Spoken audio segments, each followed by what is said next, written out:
Hello guys, Harihara Veeramallu cinema థియేటర్లో నడుస్తుంది భయ్య.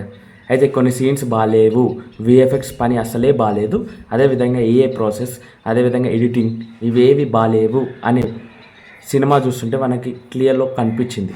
అయితే హరిహర వీరమల్లు సినిమా టీం ఏం చేసిందంటే ఇలాంటి పొరపాటు చేయకుండా సినిమాని ఎడిటింగ్ వర్క్లో మళ్ళీ రీక్రియేట్ చేసిందని చెప్పుకోవచ్చు.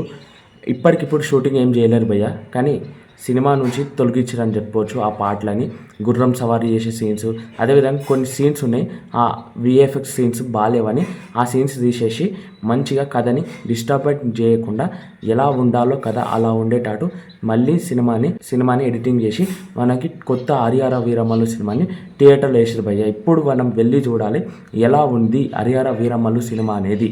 ఒక్కసారి వెళ్ళి చూసి వస్తాను నేను, అప్పుడు చెప్తాను మీ అందరికి ఎలా ఉందో. అదేవిధంగా చాలా నాకైతే మంచిగా అనిపించలే భయ్య. కొన్ని సీన్స్ దగ్గర కంప్లీట్గా ఏఐ ప్రాసెస్ వాడి పవన్ కళ్యాణ్ గారిని డూప్లికేట్ చేసేసారని చెప్పుకోవచ్చు. ఆ డూప్లికేట్ చేసినప్పుడు కరెక్ట్ రియల్గా పవన్ కళ్యాణ్ ఒక లెక్క ఉంటాడు, ఏఐ ప్రాసెస్లో ఇంకో లెక్క ఉంటాడు. సినిమాలో ఏంది భయ్య అనేది నాకు డౌట్ కొట్టింది. అదేవిధంగా ఈ మిస్టేక్స్ కాకుండా ముందు నుంచే జాగ్రత్త పడి ఉంటే పాన్ ఇండియా సినిమా కాబట్టి ఇలా చెప్పలేకపోతుండే కదా సీన్స్ బాగాలేవని. కానీ సినిమా టీం అది అంతగా పట్టించుకోలేరు, ఎందుకంటే ప్రెజర్ సినిమా రిలీజ్ చేయాలని. అదొక్కటే ప్రెజర్ వల్ల మూవీ ఇలా అయ్యిందని నాకు అనిపిస్తుంది.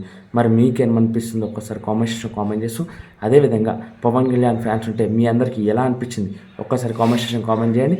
అదేవిధంగా వాళ్ళ ఛానల్ సబ్స్క్రైబ్ చేసుకోండి, లైక్ చేసుకోండి, మరిన్ని అప్డేట్స్ తెచ్చుకోండి. చేయండి.